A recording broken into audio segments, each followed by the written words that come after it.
रुद्रप्रयाग जिल्लाना उखीमठ तालुकाना केदारनाथ मंदिर आवेलू छे। भगवान शिवना 12 ज्योतिर्लिंगोमांनु एक सौथी पवित्र धाम छे।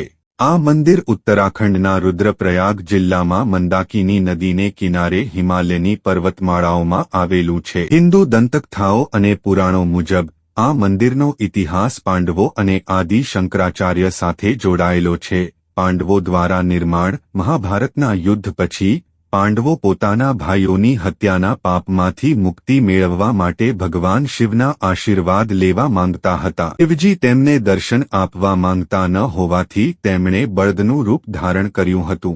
ज्यारे भीमे तेमने ओळखी लीधा त्यारे शिवजी जमीनमां समाई गया अने तेमनो पीठनो भाग कुंद અહીં રહી ગયો જ્યાં પાંડવોએ આ મંદિર બનાવ્યું હોવાનું મનાય છે।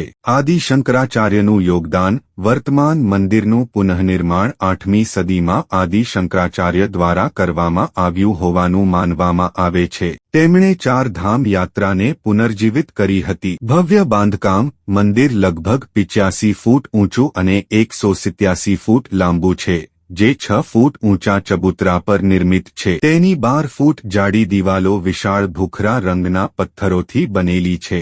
પૂજાનું મહત્વ અહીં ભગવાન શિવના લિંગ સ્વરૂપની નહીં પણ પથ્થરના ત્રિકોણાકાર શિખર એટલે કે શિવની પીઠની પૂજા કરવામાં આવે છે। સમયગાળો ભારે હિમવર્ષાને કારણે મંદિર વર્ષમાં માત્ર 6 મહિના અક્ષય તૃતીયાથી પૂર્ણિમા સુધી દર્શન માટે ખુલ્લું રહે છે। આવા જ વિડિયો જોવા માટે અમારી ચેનલ સબસ્ક્રાઇબ કરો। હર હર મહાદેવ।